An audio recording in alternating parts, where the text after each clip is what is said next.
Last time we were talking about asset management or turnover measures. Let's do just a little bit of review here. Which is better, a higher inventory turnover or a lower inventory? Yeah, you want higher turns, but that means, what's that mean about the days? Lower, because it's 365 divided by turns, right?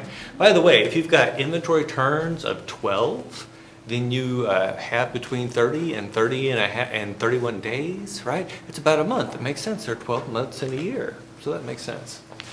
Okay, receivables turnovers. Do we want that to be higher or lower?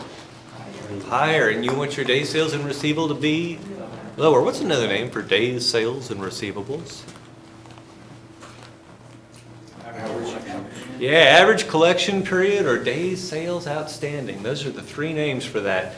So days sales and receivable could also be days sales outstanding, could also be called average collection period. And then we talked about total asset turnover, and we would rather it be higher. We want to use those assets to produce more sales. By the way, is increasing sales ever the answer to improving these ratios? No, especially in the short term. In the short term, what we're going to be looking at for inventory turnover is to reduce that inventory, for receivables turnover to reduce the accounts receivable, and for total asset turnover, reduce total assets. If you've got unused buildings, unused equipment, you want to sell those, get those assets down. That'll get your total asset turnover up. Okay, now last time I told you that I was going to tell you about how to manage receivables. And I'm going to give you a real life example. I met this guy who had been a CFO at a Fortune 500 company before it became a Fortune 500 company. So he was there at the beginning when things were kind of rough and there wasn't a lot of cash. The raw material that this firm used was steel. And so he had all sorts of steel coming in. And then of course you get the invoice for the steel. And here's what would happen when he would get the invoice. The invoice would say due in 30 days. And he would, by the way, this is before computers, he would get the typewriter and he would type out the check. He would put it in an envelope. He would type the address on the envelope and he would stick it in his drawer. When do you think he mailed the check? 30 days out. Yeah, so that's the answer I would tell. I'd tell you 29 just to be safe, right? That's the ethical kind of thing to do. But the answer is no. Any other ideas of when he mailed the check? Whenever that box of checks filled up. Oh, okay, so he could just be, whenever his drawer was full, he'd just go dump it? No. When he got a note saying you owe the money. Okay, so it's not quite a note, it's a phone call. He said that he said anyone that would call me, I would say, oh, yep, check's in the mail, and I would hang up the phone and go stick the check in the mail. And so basically, he said, I did that for 5 years. He said only one supplier ever figured it out. And on day 29, that supplier would call me and say, just a reminder, Fred, you need to drop that check in the mail. Fred would say, no problem, hang up the phone, go drop the check in the mail. Now, have you ever heard the expression, the squeaky wheel gets the grease? This is an American expression that means that if you are the one complaining, you could have 4 people with the same problem, and if only one of them complains, who's going to get the attention? The one that complains. And we talk about squeaky wheels. So you got 4 wheels on your wagon, and you've only got enough grease for one, and only one of them is squeaking. Where do you put the grease? On the one, right? On the squeaky one. And so that's why I would tell you that you want to call people and ask for the money. It's such a simple thing. Now, someone said send them a note. Who said send them a note? Is that you? Okay. Here's the deal, send them a note. Oh, that must have gotten lost in the mail. Right? Or if you send them an email. Oh, that must have went to my spam folder. Right? If you send them a text, yeah, we're not even going to go there. The phone call, that's how you get them. You put them on the spot and you're like, hey, you know, we've been looking for your check. We can't find it. By the way, I will tell you, did I tell you about working at Walmart at the general headquarters? Okay, so I'm working at Walmart in the refrigeration group. We would pay people to go out and fix the refrigeration at the different Sam's Clubs and Walmarts. Lots of refrigeration. Okay, so I was in charge of accounts payable, and I would get these invoices, and they would say that it was due in 30 days, and I would ask my boss, do I pay it? And he says, no. And so we let it roll, and we get out to like 60 days, and we get another statement, and it would have penalties and interest on it because we had missed our terms. And then I asked my boss, well, should I pay the penalties and interest? And he said, no. Now, we never did pay the penalties and interest. We just paid the amount owed, so probably like 30 days late. Do you think the supplier cut us off? No, man, think about the market power Walmart has. Think about the huge volume of business. These businesses know these suppliers know they're being taken advantage of. Now, is that ethical? No. Is it reality? Yes. Okay, so put in the phone call. I will tell you one other thing about collecting receivables. My roommate in college, his dad owned a fuel distributorship. He would sell gasoline and lubricants to these small independent gas stations. So we used to have a lot more of those. And then he would go around to collect. And these people would give him sob stories about how the baby needs a new pair of shoes and this, that, and the other. And he would come home. And his wife would say, so how did collections go? And he's like, well, I only got this much because so-and-so and so-and-so. And he would share their sob stories with his wife. His wife told him, I think I'm going to take over collections. And she did. And she never got another missed payment.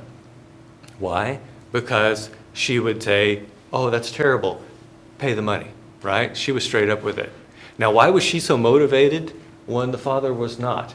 She knew how much it cost to keep 6 boys in clothes and food and all that other kind of stuff, right? She knew she needed that money. So she was motivated and she got the money. So what's the moral to that story? A, send the wife. B, don't believe people when they tell you they can't pay. Lots of times people are just not paying just because they don't want to pay. And that's human nature, right? We don't like to pay. Questions? Okay. Now let's talk about profitability measures. The one you've probably heard of the most is profit margin. And it's got our measure of accounting profits, which is net income divided by sales. And so you can think of it as if I go out and sell $1 worth of stuff, if I've got a profit margin of 7%, I'm going to get 7 cents in profit. So you can think of it in that way. And then we have our EBITDA margin, earnings before interest, taxes, and depreciation and amortization, which we discussed. Depreciation and amortization are very similar concepts.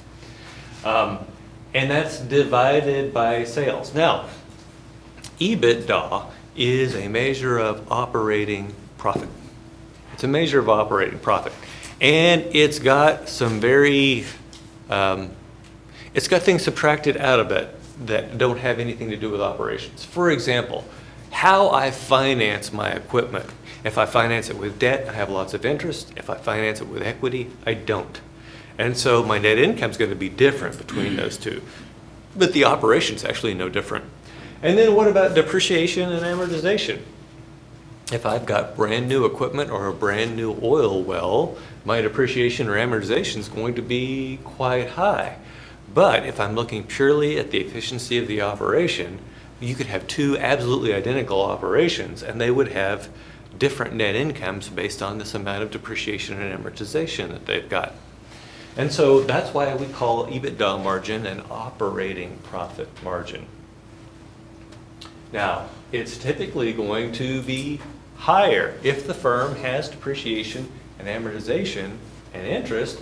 Then this thing is going to be higher than the profit margin. Oh, and by the way, taxes. That's the only problem that I see with EBITDA margin is that it does not consider taxes. Then two you've probably heard of before, at least I hope you have, ROA and ROE. And so the first one is how well are we utilizing our assets to produce a profit. How well are we utilizing our assets to produce a profit? And ROA, in fact, all of these things are going to be different based on the industry. But you look at the ROA at a bank. Would you believe that the ROA at banks is like 1 to 2%? It's just like 1 to 2%. It's very small. But we're going to see in a minute why that's actually okay. Let's move on to return on equity. It is the net income over total equity. And so we're not talking about all the assets now. We're just talking about the amount that the shareholders have invested. So we're ignoring the amount that the bondholders have invested. By the way, what's the goal of financial management? Yeah, maximize shareholder wealth. Now, if you were just to think about that, which one of these should you be more concerned about, ROA or ROE? Yeah, ROE, because we're concerned about the shareholders. Now, here's the fun thing. At banks, the equity is around 10%, the debt's around 90%. So you remember I told you that the ROA at banks would run between 1 and 2%, and how we thought that sounded really crappy? Well, when I divide that by 0.1, now we're talking about 10 to 20% return on equity for that same return on assets. And so that's the value of leverage. In fact, we can see that ROE is equal to ROA times the equity multiplier. The equity multiplier is total assets over total equity, and ROA is net income over total assets. What happens to total assets? Cancel out. And so this equity multiplier for banks is like 10. So banks are very highly levered, and so you're going to see ROE be quite a bit different than ROA. By the way, if a company has no debt whatsoever, what is the relationship between ROE and ROA? Well, Yeah, they're equal, right? If a company has no debt whatsoever, all of the assets are financed using equity. So total assets is equal to total equity. Therefore, net income over total assets will equal net income over total equity. ROA will equal ROE. Okay. So who cares about these things? Well, the same people who cared about the last one. These are definitely things that managers should be looking at internally. And it's also things that your equity analysts, so the CFA type folks, and your competitors will be using in competitive analysis. I mentioned earlier that this is good for comparing between companies of different sizes, but profit margin is still going to be higher at larger companies, and here's why. Have you ever heard of the idea of economies of scale? Yeah, the larger you are, the more you can spread fixed costs. You're spreading the same fixed costs over more and more units of production. The other thing is, as I mentioned, when you buy raw materials in larger quantities, you get a greater discount. And so if you're a small company and you're looking at your competitor and their profit margin is 9% and yours is only 8 or 8.5%, you shouldn't feel like a total failure. There are going to be some things that just can't be overcome until you get as big or bigger than your competitor. Questions? Okay, let's talk about some market value measures here. And the first one we talk about is EPS. Every 3 months, which is a quarter, every 3 months, you hear companies report their EPS for the prior quarter. That stands for earnings per share. And the earnings that we're talking about here are accounting earnings. And we said earlier that our measure of accounting profit or earnings was net income. So here's what I'm going to do. I'm going to take net income, which I can find on the income statement, and I'm going to divide it by the number of shares outstanding. Now, where can I find the number of shares outstanding? First of all, the annual report. Secondly, probably easier, Yahoo Finance, Google Finance, any of those kind of places, you'll be able to find the number of shares outstanding. Now, for comparison's sake, EPS does not really make sense for comparing between companies, and I'll tell you why. That number of shares outstanding is kind of a random, arbitrary number. So, for instance, you and I could have identical businesses, and I could have issued 10 shares, and you could have issued 100 shares. Everything else about our companies is identical. My earnings per share will be 10 times higher. But it's not because I'm a better company, it's because I have fewer shares outstanding. Does that make sense? Yes. Okay, now let's talk about where it is useful. It's really useful in comparing for the same firm from one time period to another.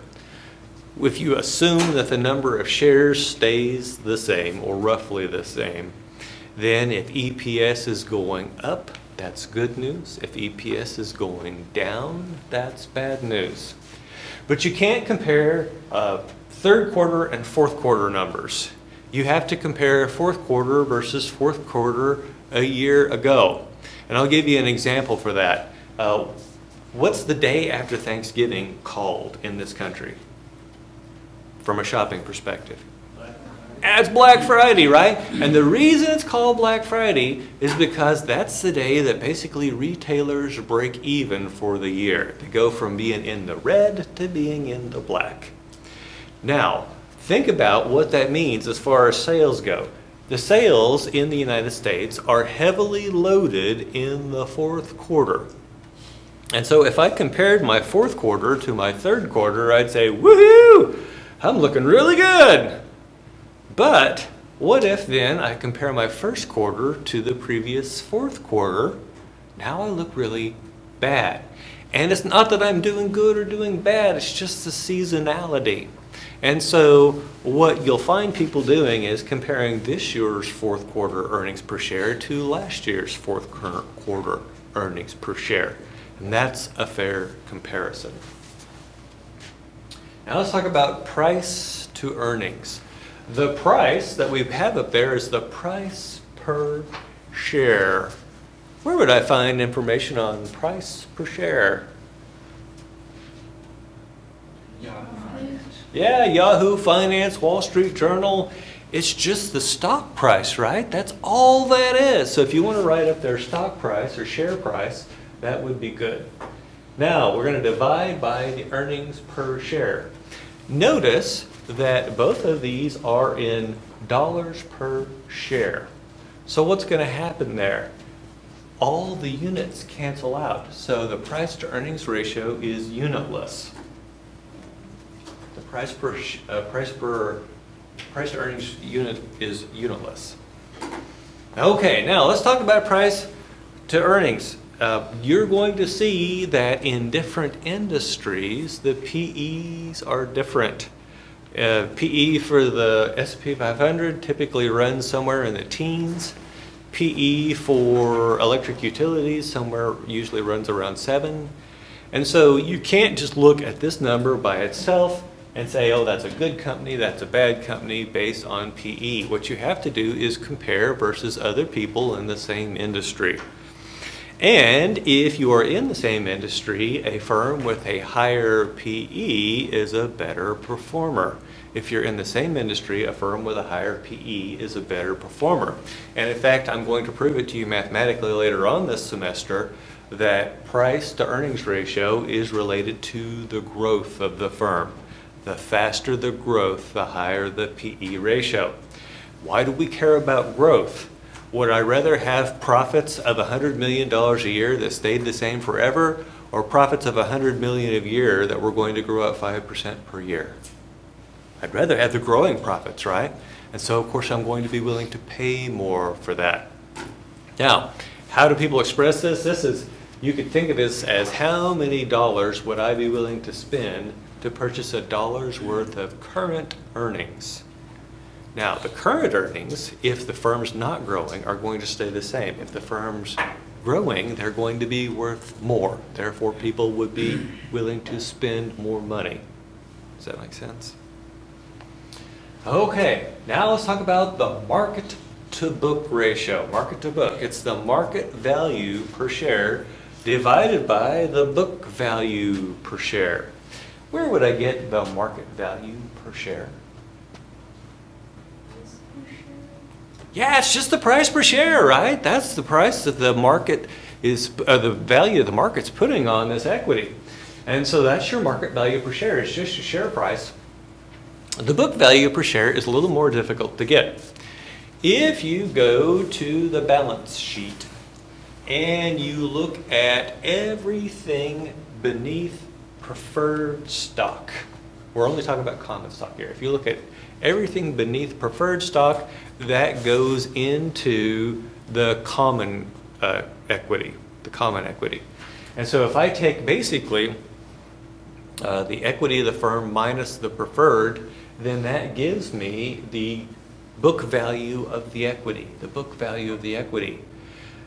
I then need to divide by the number of common shares outstanding, which we already have from the first one there, EPS, right?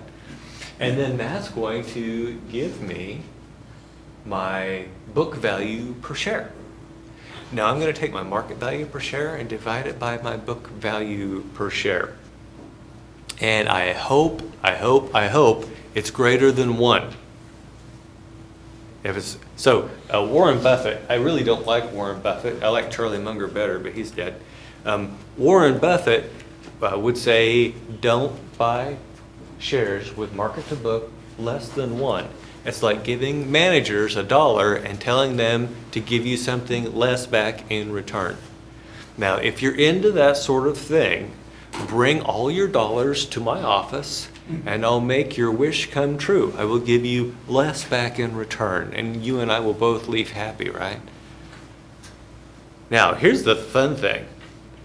Warren Buffett actually can invest in those firms and make money. You can't. Does anyone know why? Say it again? He has power. He does. And he's got money. Of course, he has power because he has money, right? So he's got all this money. He can do something that you can't, and that is buy up enough of the company that he can fire the lousy managers that are taking dollars and turning them into something less than dollars. Does that make sense? So he can take it over and fire those people. All these books that say, how to invest the Warren Buffett way. The very first page of any of those books should say, get several $billion. Because Warren can do things you can't. Warren can buy out public corporations if he wants to. Well, Warren can make offers to private businesses. By the way, do you think small business owners know what their businesses are worth? No. So here's what Warren does. He swings in and he has his people value.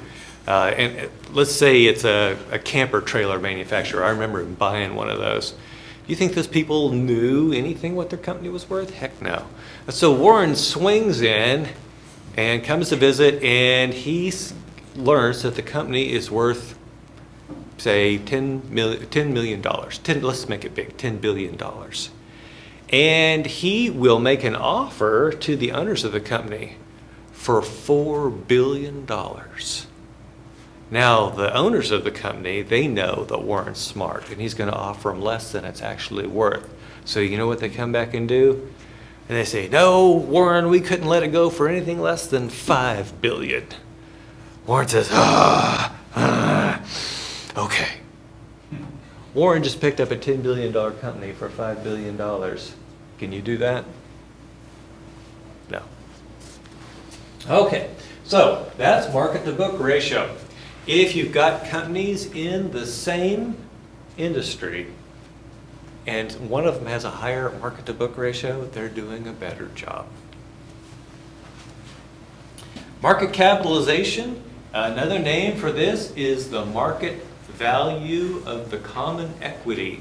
Another name for this is the market value of the common equity, or you may just hear it called market value of equity. By the way, not all firms have preferred shares, but we'll get into that in Chapter 6. Okay, so the reason we're talking about market capitalization That is the market value of the equity of the firm. But is that the entire funding base for the firm? Oh, they've got the debt too, right? And so you could have two firms that were otherwise identical. One of them funded totally with equity, another one funded mostly with debt. And the one that's funded mostly with debt will have a lower market capitalization. People might look at them and think that that firm was worth less, but in total, the firms are identical. So we come down to this measurement of enterprise value. Now, this is trying to get rid of the impact of our financing decisions and also trying to get rid of the impact of the amount of cash on the books. So, enterprise value starts with that market value of the equity or market capitalization, and then we add the market value of the interest-bearing debt. The market value of the interest-bearing debt. On the balance sheet, most of the time, that's going to be your long-term debt. There may be also notes payable up in the current liabilities that are interest-bearing debt. Add those two together, that's your interest-bearing debt. Now, why are we adding those together? Because we know the value of a firm is total debt plus total equity. So we're going to add those together. But the cash that's on the books is not part of the operation, but it is reflected in that market capitalization. So we're going to subtract out cash. Now let me give you an example here. There was a time when the market capitalization of Apple was many times that of ExxonMobil, big American oil company, and that's probably still true. But if you looked at them in terms of enterprise value, Exxon was actually more valuable. And here's why. Apple at the time had near zero debt, so it was primarily equity, and they were sitting on a mountain of cash. They were sitting on a mountain of cash. And so it made Apple's market capitalization very high, but if you went to look at what's the actual value of the business itself, Exxon was worth more. And so we're trying to strip away these impacts of cash and financing decisions on the value of the firm, and that's what enterprise value is all about. And then we can take the enterprise value, and so we said that's the value of the firm's operations, and we're going to divide by EBITDA or EBITDA. And we said earlier that's our operating profit.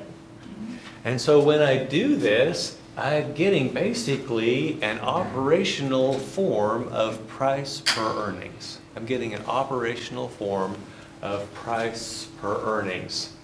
And it's going to be impacted by the same things that impact PE ratio. For instance, if you have higher growth, then you're going to have a higher EV multiple.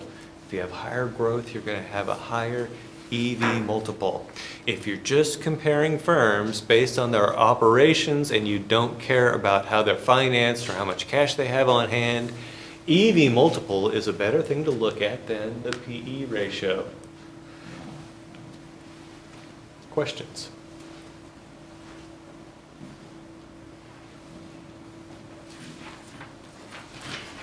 So let's share some final thoughts here on this set of slides. Number one, we only want to compare ratios between companies in the same industry. You can have some companies that work on very little inventory, others that require a lot of inventory for the work they do. Inventory turns at a grocery store are going to be much higher than they would be at a hardware store. So it would be silly for a hardware store to look at a grocery store and say, oh man, they're doing so much better than us because their turns are so much higher. It's the nature of the business. And in fact, sometimes the difference between, you can actually have differences in strategy between different people in the same industries, different companies in the same industries, and they will have different ratios as a result. I'll give you an example. Home Depot. Home Depot focuses on keeping products there that are going to be attractive to a lot of people that are going to have high turns. Ace Hardware has a lot of the same things that Home Depot does, but they pride themselves on, number one, having what you need when you need it. And so they'll probably carry more what we call SKUs or shopkeeping units because they want to have what you need when you need it. And the other thing is they call themselves the helpful place. When you walk into an Ace Hardware, you're going to be greeted at the door, and the person that greets you at the door is actually going to know something. So here's my example. My wife and I bought this house here in Springfield, and when we moved in, there are these fancy Japanese Toto toilets in the house. You guys know about Toto, not just a dog from the Wizard of Oz. Anyway, so then about 5 years down the road, I walked by one day and the toilet's doing this. I'm like, that's kind of funky. So I lift the lid and I can see that the flapper, that rubber thing that goes up and down, is it's much lighter than it used to be, and it looked kind of brittle. I'm like, well, it's old, it needs replaced. And so I go to Home Depot, and I'm standing there looking at the different toilet flappers, and there's one of them that's labeled as universal. What does universal mean? Should be able to use it on any toilet, right? But it doesn't look quite right. And so this guy walks up, who works at Home Depot. He's in his teens and he smells like marijuana. And he says, "Hey man, can I help you?" And I said, "Yeah." I said, my Toto toilet needs a new flapper. And I'm wondering if this universal one will work. He's like, "Yeah, man, it's like universal." And I'm like, I say, "Okay, thanks for your help." And I go on down to Ace Hardware and I walk in the door before my foot even hits the ground. "How can we help you?" And I say, "Well, my toilet's making this funny noise." And the man says, "What's the noise?" And I said, "Brrr, brrr." He says, "Let me guess. Is it a Toto?" I said, "Yeah." He said, "Let me guess. Your wife has been putting those chlorine tabs in the tank." Because he knew it wasn't me, right? I'm like, "Yeah, how did you know?" He says, "Because those Toto flappers are not chemical resistant, and that chlorine will attack them, they'll get brittle, and then they make that noise." Now, how do you think the man knew this? He's a plumber, right? Now, plumbers get paid more than potheads, right? So that you got a teenager here with a drug problem versus a plumber. What do you think the labor costs look like at Ace versus at Home Depot? They got to be higher, right? Because if you can't get your kids into med school, send them to plumbing school, right? Okay, so he's like, "Yeah, I've got it right here." And we walk back, and of course the shelves at Ace they're really close together. And we get back there, and there's this whole wall of flappers. And he reaches up and he grabs one that looks just like mine, only it's dark blue instead of the light blue that mine has become because of the chlorine. He says, "There you go." Now, I will tell you this. That flapper had a little dust on it because it's been there waiting for me to show up, right? What do you think the inventory turns look like at Home Depot versus Ace? Yeah, they're higher at Home Depot, right? Have to be. Now, do you think I paid more for a flapper at Ace than I would have at Home Depot? Absolutely. But hey, was I thrilled to do it? Oh, I hate, right? Especially in the middle of the night. Okay, long story short, even two firms in the same industry can have different optimal ratios given that they have different strategies. Okay, now, another one is that you can't apply a bigger or smaller is better mentality to ratios. So, if I'm going to loan you money, I want your liquidity ratios, your short-term solvency ratios, I want those to be as high as possible, right? Because that's covering me, the lender. But what about you as a manager? You want them to be high enough to make you an attractive borrower, but you don't want to be sitting on mountains of cash. I think we've discussed this last time. Why would I not want to sit on mountains of cash? Okay, it's going to decrease your enterprise value, and? If you put in the bank, you get interest. If you put it in the bank, you get interest. So right now I'm getting about, so last year I got about 4% interest on the money I had in the bank. I got 24% interest, 24% return on my stock investments. Do you see that sitting on cash isn't a great idea? Yeah, so, and by the way, that cash belongs to the shareholders. If, instead of sitting on a mountain of cash, you should either pay dividends or repurchase shares. And so having yourself a big old fat current ratio is not necessarily a good thing, because you could be under returning what versus what you could be if you were investing in the business. Okay, now let's talk about inventory turnover. We said the higher the better, right? But there is a limit to that. We have a problem called stockouts. If the product isn't on the shelf, the customer can't buy it. And if they can't buy it, we can't sell it, and we can't collect the profit on it. And so we could be theoretically trying to thin the number of items on our shelves, or carrying lower inventory, and we're missing out on sales, and therefore we're missing out on profit. My example is when I go to Walmart and I've got a list of like 12 things, and the first 3 things on my list aren't there, do you know what I do? I just leave. I go to Target, right? I may pay a little more, but hey, they've got the stuff, right? That's the stock out problem. Now, does Walmart even have any idea that they missed that sale? I think with Walmart, they're trying to do the whole substitute selling, so they don't really care. Yeah, and that's one of the things. I don't know if you've ever done the drive up at Walmart. They have on default that you will allow substitutions, and we always uncheck that box. And in our case, then they would know how much stock out, how much sales they've lost. But just for people walking in off the street, they'd have no idea. Okay, questions? What is the sustainability growth ratio? It was in the homework. But Sustainable growth ratio? Yeah. We're going to get to that in the next Okay. set of slides. I'm glad you're reading ahead. Oh yeah, actually not the next set of slides. It'll be the set of slides after. Next we're going to talk about the DuPont analysis.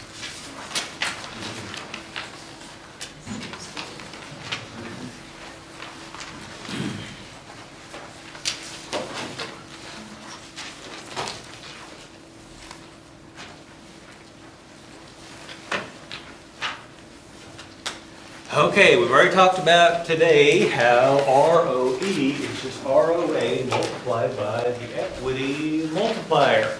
And so if I were to reward a manager based on ROE or on increasing ROE with no conditions whatsoever, here's what the manager would do.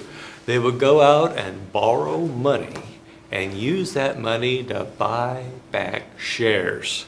Because in doing so, they would be lifting that equity multiplier, and they would be taking the same ROA times the equity multiplier, giving you a higher ROE. But if you study further in finance, you will learn about some guys named Modigliani and Miller, who basically said, look, all that is a reward for taking on additional risk. It's riskier to own stock of a firm that's 90% in debt rather than one that's 0% in debt, because there's a good chance that the one that's 90% in debt will go bankrupt, right? So the higher the amount of debt you have in your capital structure, the greater the probability that you'll go bankrupt, the greater the probability that the equity will have zero value. As a result, you have to get higher return to hold that equity simply because of the risk of it. So you haven't done your shareholders any favors by just doing this little trick to get the ROE up. And so DuPont spotted this problem, and they said, what can we do to keep these crafty managers honest? But before we get to that, I want to explain to you who DuPont is and why they are so widely, why they are so widely recognized for excellence in management. I've actually been in a DuPont plant in Parkersburg, West Virginia, where they make toothbrush bristles. No matter where you buy your toothbrush from, probably the bristles were made in Parkersburg, West Virginia.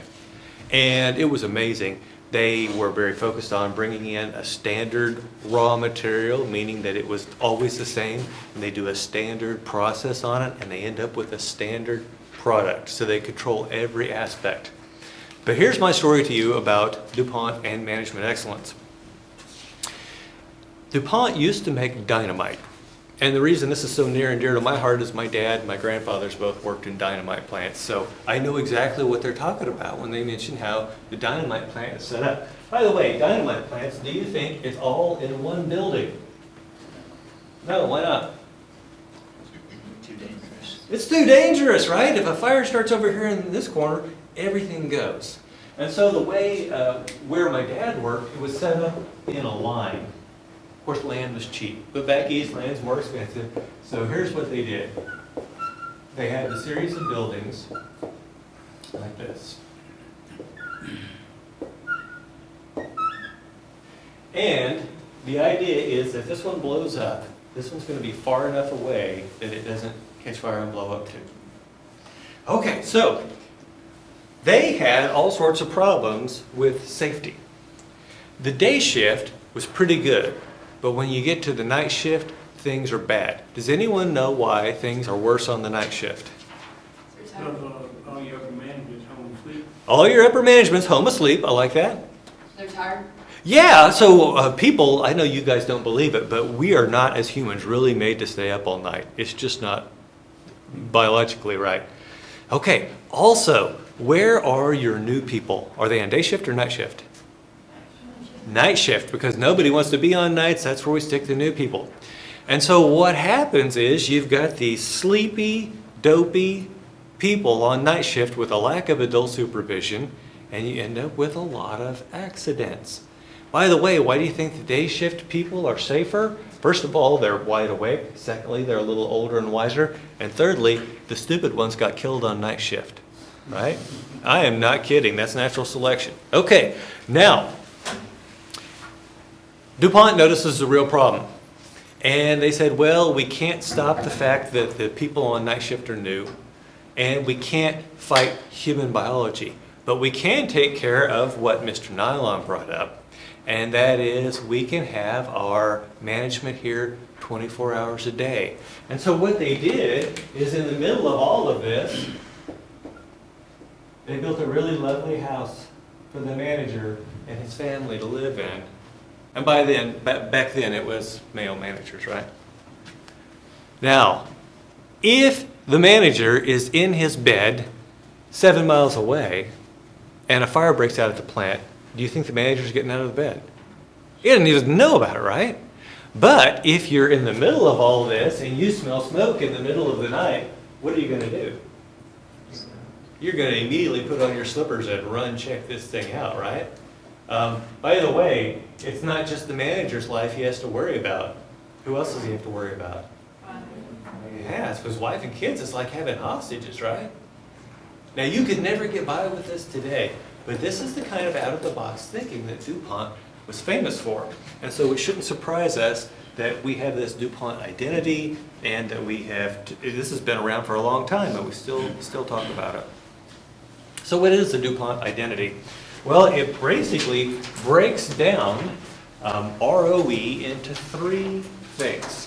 And at first, this isn't going to seem very useful, but we're going to get to what this means here in a minute. It's going to break it down to profit margin, total asset turnover, and equity multiplier. And we can see that if we put in the formula for each one of those things, that the sales cancel out, the total assets cancel out, and we're left with net income over total equity. What is net income over total equity? ROE, right? Okay, now, we've got this formula. You say, okay, that's nice. That's just another way to calculate this. But these things represent something. profit margin represents operating efficiency. So let's talk about profit margin. And it is net income over sales. If I wanted to increase my profit margin, mathematically there are two ways to do it. What are they? I can either increase my my net income, or decrease my sales, right? Because if you divide by a smaller number, you get a bigger number, right? Okay, now, do you think I really want to go out there and decrease my sales? No. So what I'm going to do is I'm going to increase my net income. Now let's talk about how to increase your net income. You can either raise your prices or lower your costs. Which do you think would be a better move? Yeah, so cutting the cost. Now, remember we talked about the horse meat situation, right? You want to be careful how you cut your costs. The kind of cost that we want to get rid of is called NVA, non-value add. We want to get rid of the non-value added expenses. And so let me give you an example here. Anybody here ever changed the spark plugs on their car? So when you get how many cylinders? 6. Okay, so you got the box, and the box has 4. Oh my goodness, you poor guy. Okay, so the box has multiple spark plugs in it, right? And each of the spark plugs is in its own little box. Yeah, okay, so there's the big box holding the little boxes, and those little boxes, I've never had much luck. It's always a pain in the ass to get them open, right? So, right? Okay, now, if you were building cars, would you be pleased to receive your spark plugs in that fashion, or would it be better to get your spark plugs in a reusable tray where the assembly line workers could just take them and put them in? That's a non-value add cost, putting that extra packaging in there. In fact, it's actually destroying value for our customer. And so we can make a deal with them on this reusable packaging idea, and they'll be thrilled. We'll be thrilled because we cut our costs, our profit margin goes up. I can walk through, now keep in mind I've been doing this a while though, but I can walk through almost any operation and just start pointing out the non-value add. My wife and I, we like to go to Culver's. I mean, we're that old, right?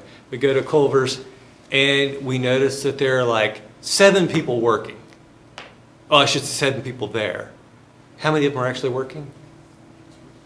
Yeah, 2 or 3. And so the other ones, you would think that they're basically contributing nothing, but they're actually contributing negatively because they're getting in the way of the 2 or 3 people who are actually working. So that's non-value add expense. You can go through and cut that kind of expense. You can raise your profit margin without hurting your sales. Okay, so that's operating efficiency. We're all going to operate more efficiently. Number 2, total asset turnover. Remember, that's sales divided by total assets. And what are the two ways you could increase this ratio? Increase sales or decrease total assets. And what did we say about increasing sales? It's almost never the answer, right? Especially in the short term. And so what does this really mean is that we need to work on decreasing our total assets. So we're going to get rid of assets that we no longer want or need. Assets that aren't producing sales, we're going to sell those off. And so that's going to raise that total asset turnover. So what we tell managers to do is to increase ROE by increasing profit margin, increasing total asset turnover, and leave equity multiplier alone. It turns out that for every industry, there is an optimal capital structure. If you're already there, you do not want your managers jiggering with that at all. Okay, now let's talk about why this thing is kind of a cheat-proof deal. What if I decided I was going to increase my profit margin by raising my prices? when I raise my prices, price minus cost goes up. The sales go down. Has my profit margin increased? Yeah, my profit margin has increased. However, when my sales go down, what does that do to total asset turnover? Yeah, so total asset turnover is gonna go down. And so they move kind of like this if you're not doing it right. What if I said, okay, well, forget about profit margin, I'm gonna focus on this total asset turnover. I wanna increase my sales, and the way I'm gonna do that is by lowering my costs so I can sell more units. Sure enough, I might be able to get more total sales dollars, but what's it gonna do to my profit margin? It's gonna drive it down. So it's kind of a cheat-proof measure.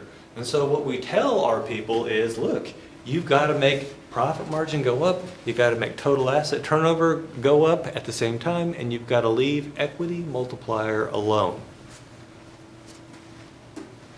By the way, do you think people look for ways to cheat any sort of measurements that you put in place? Oh yeah. And it's true in academia too.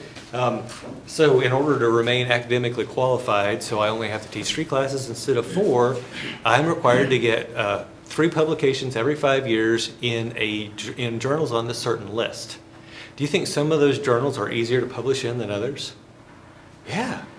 Well, if I'm just trying to keep my numbers up, where am I going to send my work? To the hard journals or the easy journals? Yeah, the easy journals. Remember, I told you people are scumbags? I'm a person, right? This is just how people think. And when I was in the machine shop, we had measures and everybody was always trying to game the measures. It's just human nature.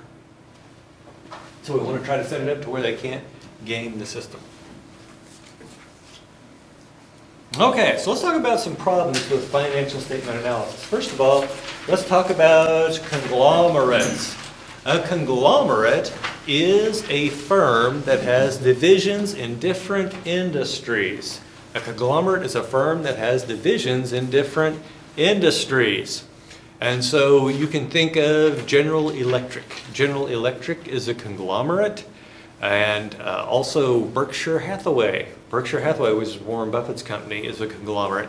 They got Dairy Queen, they've got Geico, they've got all sorts of different weird stuff that has nothing to do with each other. Now remember earlier, we said that in order to make fair comparisons, we have to have firms in the same industry. Well, if I'm in 17 industries over here as conglomerate A, and you as conglomerate B are in 14 industries over here, is there any way we can compare the financial ratios between those two? No, absolutely not. Now, sometimes students will say, well, wait a minute, couldn't you figure out the weightings of the different things in there? And no, it just doesn't work. And so conglomerates are kind of immune to financial statement analysis, except for one thing. I will tell you this, if the conglomerate maintains a consistent composition, it can compare itself versus the same quarter last year or the same month last year. And so comparison within the conglomerate might be okay, but comparison of one conglomerate to another would not be. Now, unfortunately, though, a lot of times the business model of conglomerates is to continually buy and sell businesses. And back in GE's heyday, they would buy an up-and-coming business, and then they would ride that, and as long as they were number 1 or 2 in that industry, they would keep it, but as soon as it fell to number 3, they would sell it. Example, GE Plastics. They sold it to Saudi Arabia Basic Industries Company because they had fallen from being number 1 or 2 to down to number 3, and they got rid of it. So what does that mean for the composition of the conglomerate month to month to month? It may change. And so in the case of GE, you couldn't even use financial ratios across the entire conglomerate there because it just changed all the time. Now we also have seasonality. And we just got through talking about how retail is really heavy in the U.S. in the 4th quarter. If you go to China, what do you think the big retail quarter is? What's the big holiday in China? Does anyone know? Chinese New Year? Yeah, Chinese New Year, Lunar New Year. And that's going to be in sometime usually in February. And so your big sales time there is going to be the first quarter, right? So if I were comparing a Chinese retailer to an American retailer, I would have troubles there because those seasonalities are off. Then we have different accounting methods between companies or between countries. In the United States, we have something called the Generally Accepted Accounting Principles, or GAAP. Now, I believe we are the only country on the face of the planet who does GAAP. Most everybody else does the International Financial Reporting Standards, or IFRS. And then you've got some countries that are doing their own thing, kind of like the US. China has their own accounting setup, so forth. But one of the things you need to know is that under those accounting systems, different things can be expensed differently. So for example, in the United States, under GAAP, we must expense R&D, research and development expense, in the period in which it's incurred. So if we spend it this year, it comes off this year, it comes off of our income this year. But if you are a European company, as soon as your product reaches what we call technical feasibility, then you are able to start saying that you are creating an asset. And so you have an asset that builds up, and it's just opposite of that money that you're spending. And so you will look like you are spending, instead of just paying expenses, you look like you're building an asset, and that's going to make your financial ratios look different. The reality between two identical firms doing that, one in GAAP and one in IFRS, they should be identical, but they're not because of the difference in accounting treatments. And then we have different currencies between countries. So if we have, right now the US dollar is fairly strong. And so what does that mean for the Procter & Gamble? Procter & Gamble is selling the same bottle of detergent in Germany that it was when the dollar was weak, but now that the dollar is strong, it takes more of those euros to buy a dollar, and so as a result, the income is impacted. And so you can end up with two companies who are performing identically the same, but because of their different exposures to foreign currencies, will have different ratios. And then we have different methods of accounting for inventory, LIFO versus FIFO. Can anyone tell me what LIFO stands for? Yeah, last in, first out. And if you can guess, first in, first out is FIFO. And that's going to make a difference in accounting for your inventory. So let's think through. And let's talk, first of all, why we would choose LIFO over FIFO. LIFO, during periods of inflation, is going to, well, by the way, in periods of inflation, the last one you put on the shelf is going to be the most expensive one, right? And so if I say that's the one that I sold, then my cost of goods sold is going to be higher. My pre-tax earnings is going to be lower. And so what does that mean for my taxes? Yeah, less tax, right? By the way, remember we've talked about, and Ms. Wayne is in here to back me up on this, but we talked about legal ways to reduce your taxes. This is one of them. When I went to Halliburton, we were using FIFO, and they immediately changed us over to LIFO, and it was an amazing amount of tax savings, and it's perfectly legal. Okay, so under LIFO, your cost of goods sold is going to be higher, but the inventory remaining on the shelf is going to be worth less. So think about your inventory turns. You've got cost of goods sold divided by inventory. So we said with LIFO, your cost of goods sold is going to be inflated. The remaining value of the inventory is going to be lower. As a result, your inventory turns will be higher, even though you're not doing anything operationally different. It's just a difference in the accounting. It's so funny. I have a friend who is an accountant, and now he's president of a company. And we took some students to tour his facility. And we had already talked about this in class. And I asked him, do you use LIFO or FIFO? And he said, FIFO. And I said, why? And he said, we're going to have to check into that, right? I mean, here's a man, a very successful man, very smart man, but it's just like we talked about, people end up being sole proprietors without thinking about it.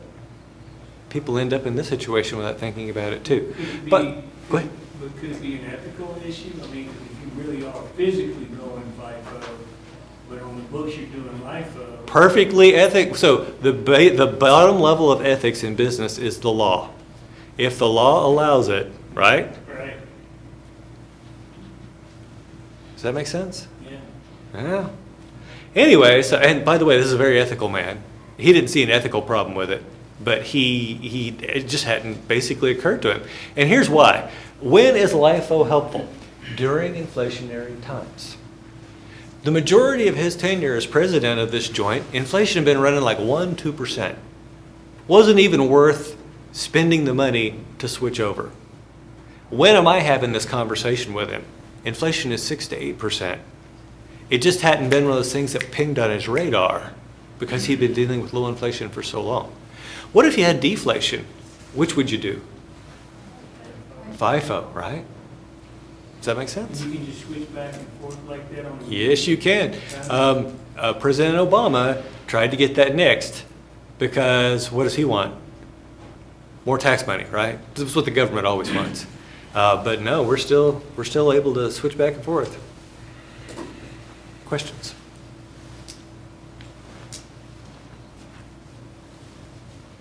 And that is that for that.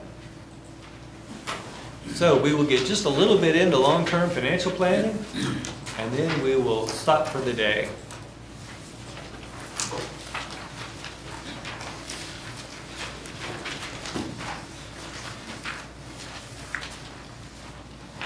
Okay, so in finance, remember, long-term means anything more than 1 year. And in fact, this long-term financial planning that we're going to be talking about is just about planning for the next year. So we're not going, this isn't a 5-year plan, a 3-year plan, this is just planning for next year. Now, financial planning, a lot of people would assume that as a finance guy, I think finance should be leading the discussion here, but that's not the case. Financial planning is actually near the tail end of the activities. The first thing that happens is strategic planning. And so what we do is we get managers together from all the different operations, all the different divisions, all the different groups, and we're going to make decisions about future product and service directions for the firm. Now, who kicks off the strategic planning process? Do I have any marketing people in here? You guys kick off the strategic planning process, and here's why. The marketing people are in theory out there looking around. They understand where the opportunities are in the market, they understand which part of the markets are diminishing, and they bring that information to us. And they say, you know, what would be really great is if we could provide a smartphone that also was a breathalyzer, because then, you know, people would know they're driving home drunk, something like that. You know, they come up with new ideas for products, they see where the opportunity is, and they bring that up. Okay, so marketing's going to bring that up. Now, sometimes marketing will say things like, you know what I really like is a smartphone that you could like roll it up to where it was like the size of a cigarette and you just tuck it in your shirt. Wouldn't that be great? And this is where the engineers come in and they talk about technical feasibility. And they're like, yeah, you know, technically that is doable, but each one of those phones would cost like $10,000. How many people are willing to spend $10,000 on a phone that may well fall into the toilet, right? And so that's engineering's there to make a sanity call. But I will tell you this, do you think engineers would love to work on something like that? Oh yeah, oh yeah, oh my goodness, engineers love to tinker with things, right? And so engineers, a lot of times they would say, yeah, we could do that. And then the accounting and procurement people weigh in. And the engineers say, oh yeah, we could do that. Now, the whole thing will have to be plated with a thin film of gold, right? In order to make the conductivity, we're going to have to use gold. And what do the procurement people say about gold? By the way, what's procurement? Purchasing? What do you guys know about gold? Is it cheap? No, procurement people are like, what? The raw materials alone are going to cost $5,000, right? And so maybe they call an end to the insanity, and maybe it's accounting that figures out that the kind of labor that's going to go into that is going to cost way too much. And so accounting and procurement basically then have to provide that cost information based on the engineering input. And then after we have all this information, the managers are going to decide which existing products should have their production level raised, which new products we should introduce, and what products we should get rid of. I'll tell you one quick story here about getting rid of a product. We made plastic additives for PVC, polyvinyl chloride. PVC is very brittle, and you have to put plasticizer in it to make it work. And these camping bottles, well, we don't have any in here, but the camping bottles, yeah, like that one back there. Would you hold up your teal blue? Yeah. So, oh no, that's not plastic. Okay, so the clear ones, those used to be made out of PVC. And then scientists figured out that those plasticizers were getting into the water and creating an estrogen mimic. What is estrogen? Female hormone, right? Now, estrogen mimic, probably not a bad deal for women, but when the men started developing breasts, that's when they said, whoa, we got to stop this, right? What do you think happened to the market for additives for PVC after that? Right? Luckily, we were able to switch over that machinery and use it on a new product, which I'll tell you about next time.